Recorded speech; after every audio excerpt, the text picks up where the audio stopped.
Hey, how's it going, everybody? Hope you had a wonderful weekend. We've got Fall Regional 2 for Europe going down, the Fall Cup, and some pretty big surprises as always.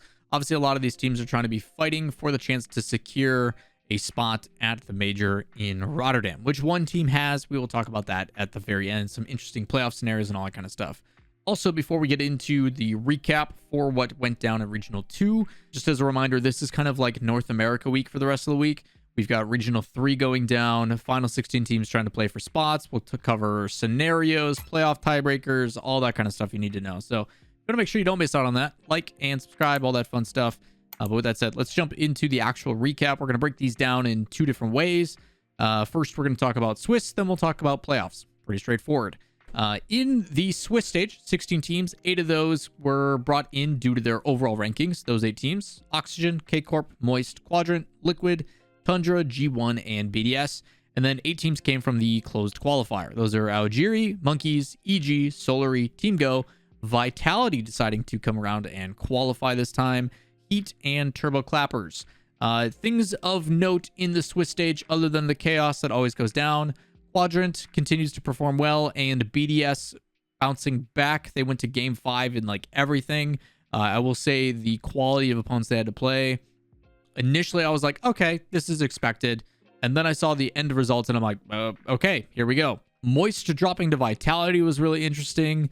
Vitality ended up beating Moist, Oxygen, and Tundra, teams that many consider all in the top 8. So maybe this is the chance that Vitality's been looking for. Maybe Vitality now starting to get back onto that conversation of they are not just a team that everybody expects them to lose. And maybe they aren't going to have to wait for Zen. I don't know. Vitality is a weird one because I watched some of their games and I'm like, okay, this is good. And then I see the opposite and I'm like, this is terrible. Where are we? What's happening? It's really weird. You did see EG bounce back in Swiss as well. Went through some tough competition. They lost to Tundra. They beat a very much so struggling Team Liquid, and they ended up beating G1 in 5. G1 also a team. They started up 2-0. They beat Monkeys and K-Corp, who I consider probably the best in the region right now. And then they dropped to Quadrant, EG, and Algeri. So G1 went from being like a super high down to getting eliminated. Very similar to G2 of their second regional. The big surprise for everybody was the fact that, one, Team Vitality is now making it in. Not only did they make top 16, but they also made top 8. And Oxygen, your winners from the following, or the previous, I should say, the winners from the previous regional didn't make top 8. Oxygen got eliminated. They beat Turbo Clappers. They lost to Vitality and Moist, beat Monkeys, and then lost to Tundra in 5 in a reverse sweep.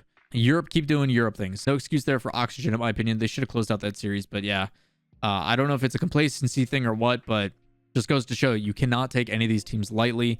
Tundra was also a team that was in top 8, so like that's a tough fight in the end. Either way, I think Oxygen should win that like 100 out of 100 times. So maybe an off day. Not exactly sure what's going on with Oxygen, but them not making it into the top 8 opens everything up, because they were a team that won the whole thing in the point allocation, now being diminished because of them not doing that. Tiebreakers, all that kind of stuff make it super crazy. So after this kind of went through, I now side with Chaos. We've got essentially 3 new teams in, technically 4 teams that are new in the top 8.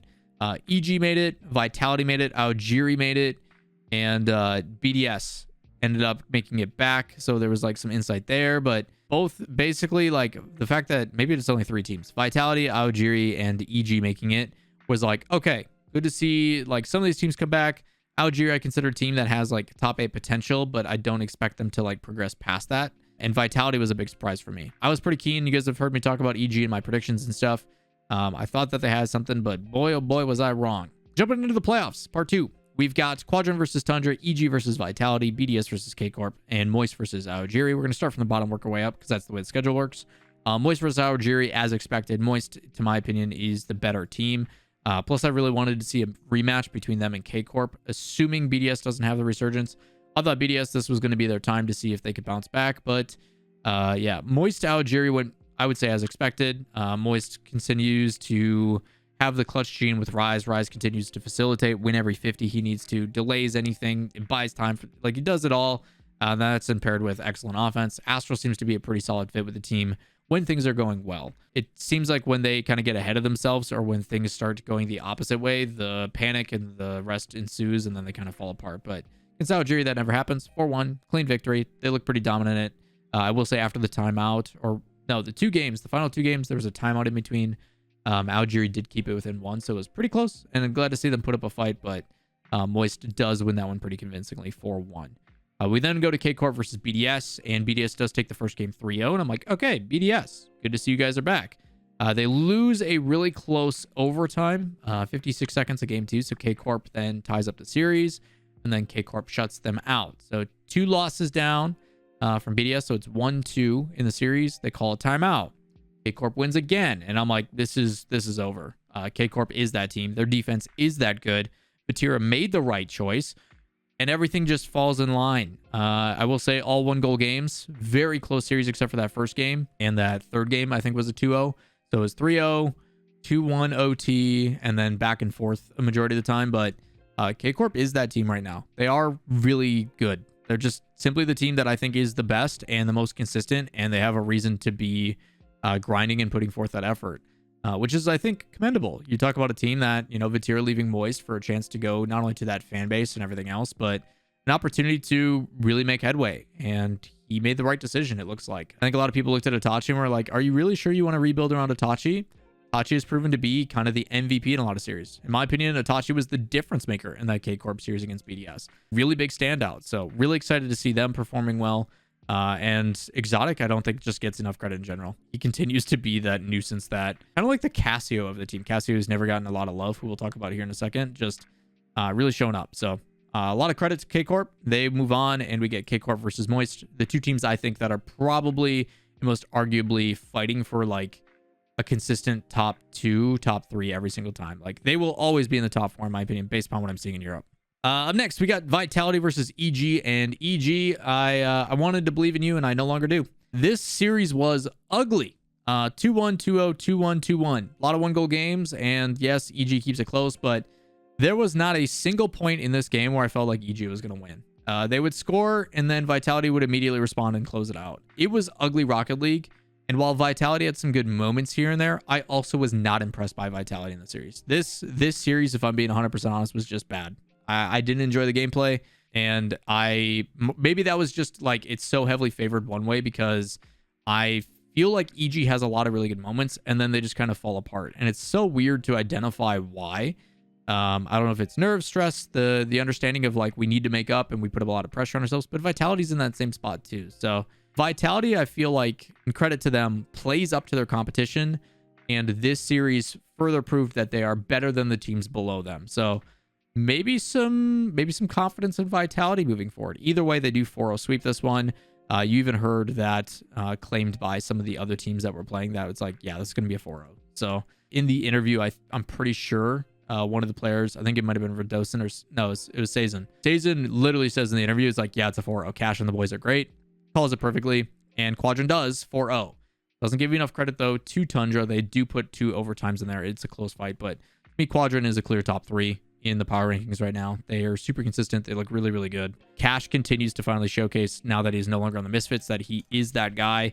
You pair that with Ixo, who has a ton of pop-off potential, and Relating Wave, who, again, doesn't get enough credit, really locks things down. So Quadrant's been fun to watch. The Quadrant Tundra, I think those two have a fun little rivalry going on with how much they've been playing, but Quadrant 4-0, Cash continues to be that dog.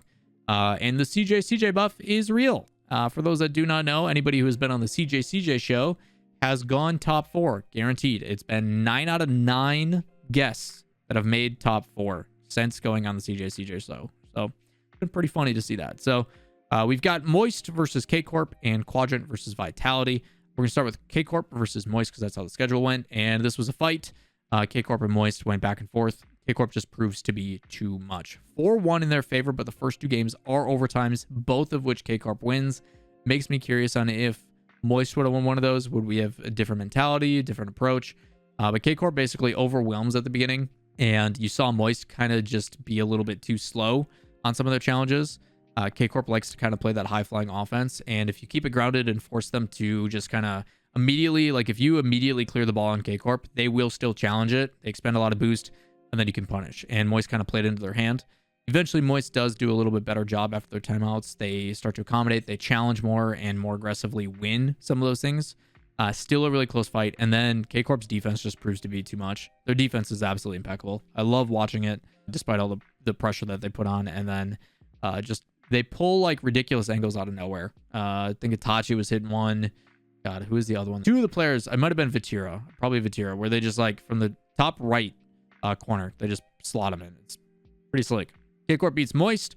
I will be doing a breakdown on Moist versus K-Corp later because both of those teams I think are in a really fun position. And during Swiss, Moist 3-1'd K-Corp. And there's some things I want to point out. So we'll look forward to that like replay analysis later this week. Even though ironically at the beginning I said it's all NA this week, but ignore me. The other side, we go to the semifinals, Quadrant versus Vitality. I thought Quadrant personally was going to make quick work of Vitality, but it goes the distance all the way to 7, back and forth every single game. Quadrant wins Vitality, then Quadrant all the way through. There's 3 overtimes in there. The 4th overtime was also the final game of the series. So game 7 was also a 1-minute overtime, which is a low 50. And then the player on Quadrant just boosts towards his other teammate to Cash, and Cash just slams it top right. Cash is always aiming top left, top right, almost every single time. Like always upper 9, perfect shots. But I was really surprised by Vitality on this one, especially what I saw against EG.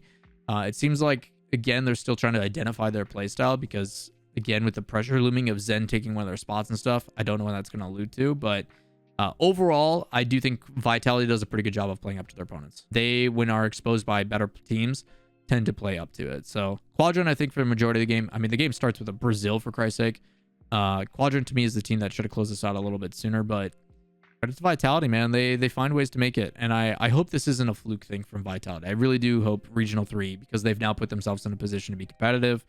I really hope that they step up to the plate. But Quadrant does win in 7. They go to the grand finals. And K-Corp, again, proves to be too much. It was just K-Corp's day. Quadrant, I think, is capable of beating K-Corp. But for right now, I think K-Corp is that team. They look so good. Their offense is incredible. Their defense is paired with it. They challenge a lot. They're not afraid to go for infield stuff. Their shots are unique. It's not just the same thing every single time. They're a lot to handle. And that's talking about them in comparison to Quadrant, who also has incredible offense. Makes me curious to see what would happen if we would have saw like an Oxygen in somewhere in this bracket, but snooze you lose. So because of this, so as soon as K-Corp won in the semifinals, I was pretty sure that they were close to qualifying and guaranteeing their spot for Rotterdam. It was not the case. They either needed to win the entire thing or they needed Vitality to lose in the semifinals. Vitality does lose in the semifinals. They secure that, and then they also win. So they like got both things in their favor. So congratulations to K-Corp. They have officially locked in their spot to the fall major. Massive congratulations to them. Some pretty interesting things as well. The sweet spot number, if you look at all the rankings, I'm pretty sure right now is like 24, 25. So when teams get 25 points, they're in a really good spot. For example, for Quadrant, they only need 2 more points. So if Quadrant places in the Fall Invitational 9th through 11th, which I think is 2 series wins, they're good. So as long as they win 2 series, they're basically in the same spot that like V1, phase, and stuff like that are. I'll do breakdowns of that next week. But again, congratulations, K-Corp. You have now joined the Gen G team at the Fall Major. Congratulations to you, and a lot of exciting stuff. So that is your fall recap. If you guys do have any additional questions, comments, concerns, hopefully Wojtek has done a phenomenal job, as I assume he does, as always, with all the highlights and crazy goals. Any favorite moments you guys have, let me know in the comments down below. And hopefully you guys hit like, subscribe, all that kind of stuff, and are ready for all the NA coverage. We got playoff scenarios, predictions, some replay analysis, tiebreakers, all that kind of stuff coming up this week. So with that said, hopefully we see you guys in the next video, and we see you in chat. Twitch.tv/Lawler every day but Tuesday and Sunday. Peace.